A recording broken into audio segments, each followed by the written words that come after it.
Hello दोस्तों, are के mix entertainment पर आपका स्वागत है। दोस्तों, संत कबीर जयंती एक विशेष दिन है जो महान संत, समाज सुधारक और कवि संत कबीर दास जी की स्मृति में मनाई जाती है। यह जयंती उनके जन्म दिवस के रूप में मनाई जाती है।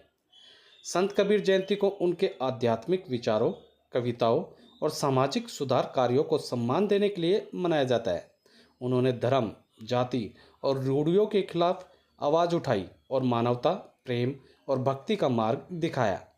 यह जयंती हिंदू पंचांग के अनुसार ज्येष्ठ मास की पूर्णिमा तिथि को मनाई जाती है, जो आमतौर पर मई या जून में आती है। जन्म के बारे में मतभेद है। कुछ मानते हैं कि वे 1398 ईस्वी में काशी, मतलब वर्तमान जो वाराणसी है उत्तर प्रदेश में, वहाँ पर जन्मे थे। माना जाता है कि वे मुस्लिम जुलाह, बुनकर जो होते हैं, परिवार में पले बढ़े। कुछ किंवदंतियों के अनुसार वे एक तालाब के किनारे मिले थे और नीरू नीमा नामक दंपति ने उनका पालन पोषण किया। वे एक निर्गुण संत थे जिन्होंने ईश्वर को निराकार रूप में माना। कबीरदास जी ने हिंदू मुस्लिम दोनों धर्मों की कुरीतियों की आलोचना की। उन्होंने साधना, नाम जप और सदाचार पर जोर दिया। उनकी भाषा आम बोलचाल की साधारण हिंदी, अवधी और ब्रिज का मिश्रण थी। उन्होंने दोहों और साखियों के माध्यम से गूढ़ और गहरे विचार सरल शब्दों में व्यक्त किए। उनके काफ़ी दोहे प्रसिद्ध हैं, जैसे कबीर सोई पीर है जो जाने पर पीर, जो पर पीर न जाने सो काफिर बेपीर।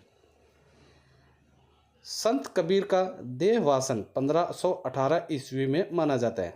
उनकी समाधि मगहर, जो उत्तर प्रदेश में है, वहाँ पर स्थित है।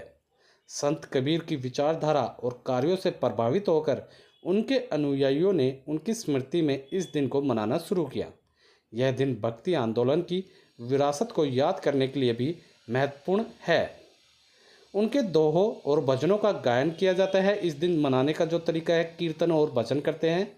प्रवचन, संतों और विद्वानों द्वारा उनके उपदेशों की व्याख्या की जाती है। झांकियाँ निकाली जाती हैं। उनके जीवन से जुड़ी घटनाओं पर आधारित झांकियाँ निकाली जाती हैं। गरीबों को अन्न, वस्त्र और दवाइयाँ वितरित की जाती हैं। निबंध, भाषण, चित्रकला आदि प्रतियोगिताएं आयोजित की जाती हैं। यह दिन धर्मनिरपेक्षता, भाईचारे और समरसता की सीख देता है। यह हमें बताता है कि ईश्वर का सच्चा मार्ग प्रेम, सेवा और सत्य है, न कि केवल पूजा पाठ या कर्मकांड। समाज में जाति और धर्म के नाम पर हो रहे भेदभाव को समाप्त करने की प्रेरणा देता है। दोस्तों, कहा जाता है कि लोग मानते थे कि मगहर में मरने से मोक्ष नहीं मिलता। संत कबीर ने इस भ्रम को तोड़ने के लिए अपनी मृत्यु वहीं ली और सिद्ध किया कि स्थान नहीं, विचार और कर्म ही मोक्ष का कारण है। उनकी मृत्यु के बाद हिंदू और मुस्लिम दोनों समुदायों ने दावा किया कि वे उनके धर्म के थे, लेकिन जब चादर हटाई गई तो वहाँ केवल फूलों का ढेर मिला।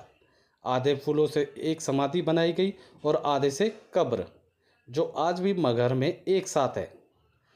कबीर ग्रंथावली, ठीक है दोस्तों, उनके दोहे, साखियों और रचनाएं आज भी भक्ति साहित्य का अमूल्य हिस्सा है। संत कबीर जयंती केवल एक जन्मदिन नहीं, बल्कि एक आध्यात्मिक और सामाजिक आंदोलन की याद है। यह हमें सिखाता है कि मानवता सर्वोपरि है और ईश्वर तक पहुंचने का मार्ग प्रेम, समर्पण और सेवा से होकर गुजरता है। बाकी दोस्तों, उम्मीद करता हूं इस वीडियो में मैंने आपको संत कबीर जयंती से जुड़ी सारी जानकारी दे दी होगी। दोस्तों, जानकारी अच्छी लगी तो वीडियो को लाइक करें, मैक्सिमम से मैक्सिमम हर जगह इसे शेयर करें। कमेंट सेशन में कुछ कहना है या पूछना है, जो भी कहना चाहते हैं या पूछना चाहते हैं, या आप संत कबीर जयंती की हार्दिक शुभकामनाएं जो भी लिखना चाहते हैं, या कोई दोहा उनके द्वारा जो भी आपको याद है, क्योंकि खूब सारे हमारी किताबों में पढ़ाए जाते हैं, आप हमें कमेंट सेशन में लिख के बताएं दोस्तों। और दोस्तों, ऐसी ही वीडियोज़ के लिए आप लोग मेरे चैनल या पेज आर के मिक्स एंटरटेनमेंट को सब्सक्राइब या फॉलो करना ना भूलें। धन्यवाद दोस्तों। जय हिंद।